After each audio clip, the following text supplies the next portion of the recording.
has worked in this hospital for 21 years in this town. My mother had cancer, was saved by the hospital in this very town. And people like Hunt and people like you sat there, Fox, like, you're a traitor to your profession. You stand behind. You're a front to medicine. You stand there proudly saying, oh, I think, oh, Jeremy Hunt's got it all right here. The guy was he was an editor on a book calling for, like, oh, we need a private NHS, you know, like, we need to move to the funding. It's bloody suicide. It's the best thing about this country. You said it's a bit sacred cow. Yeah, you know what it is. Because whatever happens to me, any part of this country, I can go to a hospital and you can say as you want, oh, it's a Sunday, so you're definitely going to die. All right. You ought to be ashamed, and I really hope you are. Liam Fox, you've been attacked there, and you've had in the centre there told that the doctor... all right, and that the doctors are just being greedy and they don't have to do these hours anyway. Do you want to answer both those points? I don't think the doctors are just being greedy. I think there is a real problem moving from the system we had to a new one, and the fact that we're going from what was a Saturday working was regarded as totally different in terms of its structure of pay. Now between 7 and 5 on a Saturday is regarded as part of the working week. There are bonuses if you have to work more than 1 and 4. But I wanted to take up something Leanne said, because politicians are very keen to say we must have more doctors. You don't just put it in the mixer and they turn out doctors. You have to attract people into medicine. And if we want to attract young people into medicine, we've got to give them very, very clear rewards and to understand why they do it. It's not a job, it's a vocation. And sometimes we forget that, and we've got a system that, in my view, is still too target-orientated, too bureaucratic, and the only basis on which it's ethical to treat patients is the clinical need of the patients. And we've got to get back to a medical system that's much more responsive to that basic ethos of medicine, and stop worrying about throughputs and waiting times and worry about the quality of the output for the patient, because it's the quality of the care for the patient that brings people into medicine in the first place. And if all these other targets for waiting times and so on are put ahead of those things, that is a diminished vocational reward for doctors. Right. And unless people feel that they're being valued for those reasons, people will not get... Because the hours are too long, you're not going to attract doctors. They were longer hours when I did it, Leanne, and we still came in to the NHS. But people want to work in an attractive organisation, and it's not attractive at the moment. People are off too long, sick with stress. These are the kinds of issues that have to be addressed if we want to attract good quality doctors into the health service. And we can do it because New Zealand have done it by incentivising doctors to stay in the country after they've qualified by having their tuition fees paid off. So there are ways you can make being a doctor here much more attractive than it is at present. We have under 10 minutes left, and I want to take one more question before we come to the end of the programme. It's from Leslie Gillard.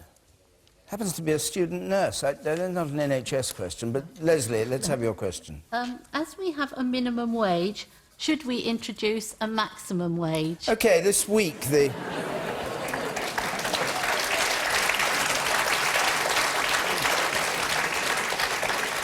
minimum wage went up to $7.20 an hour this week, and what perhaps on your mind is Bob Dudley of BP getting a £14 million pay package.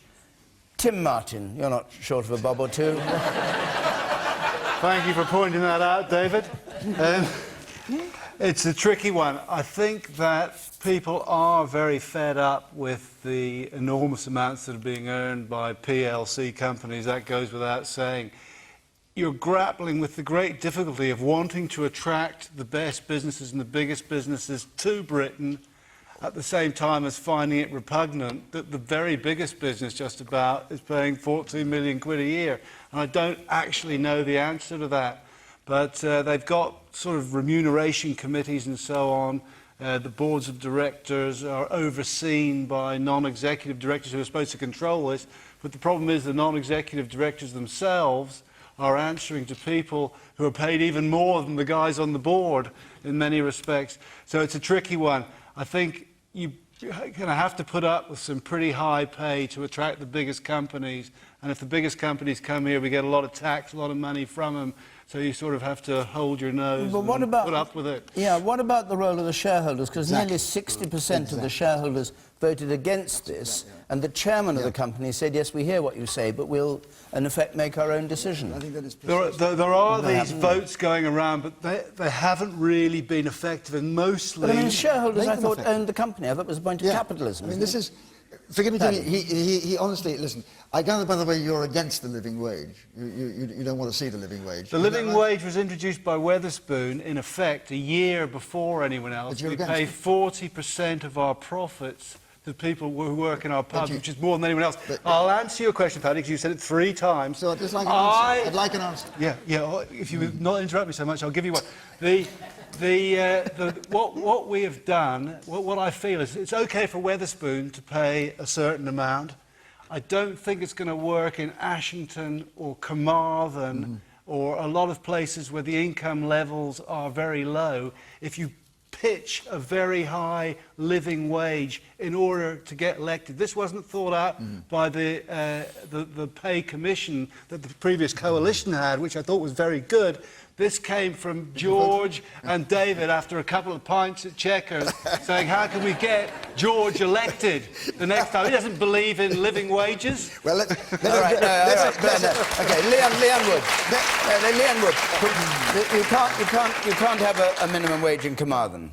Well, because it's too high. I just remember those arguments being put when the minimum wage was being debated back in the 1990s. You don't want it to be too high. That's the argument was that, you know, people would be laid off, businesses would close down, and it just didn't happen.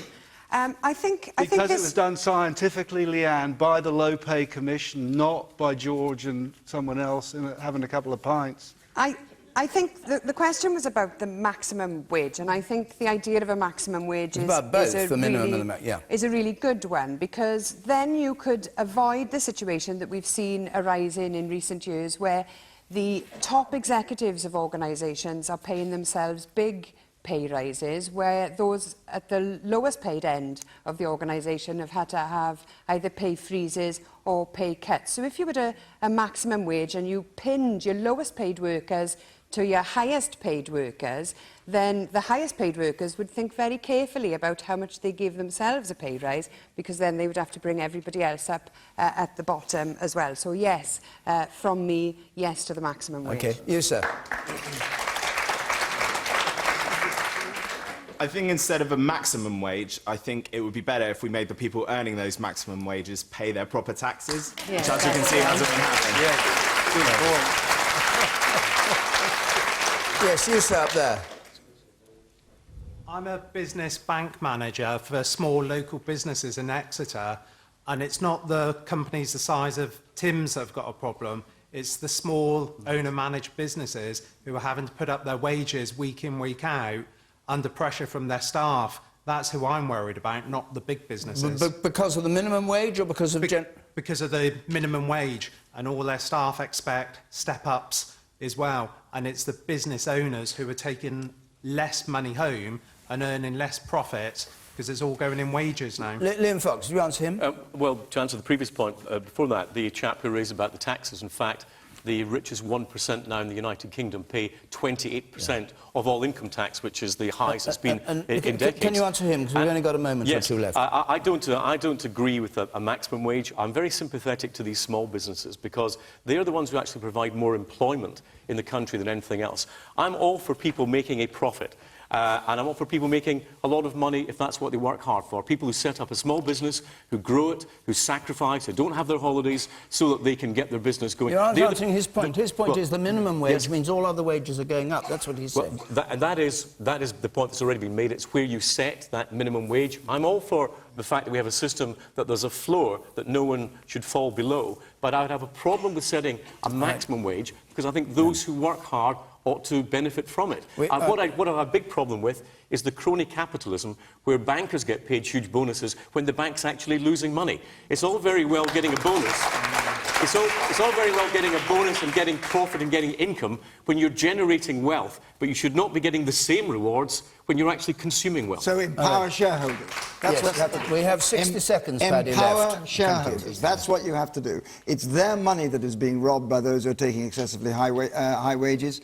And if you give the shareholders the power, then I think you'll find this is naturally corrected in the interest of the shareholders. What about a and maximum Because presumably in public BP, sector? the shareholders actually don't have the power in the articles of the company Well, actually, to the decide shareholders these things. can set the remuneration every other year, but this was the year in between, so they didn't have power this year. If I could- Very briefly, Kate. Can I just say, Paddy, I agree with you, I think, for the first time Oh. on that. Very, very, Thank you very much. But also, I do think the public sector has a role to play too, because I'm fed up with local authorities paying their chief executives and Exactly.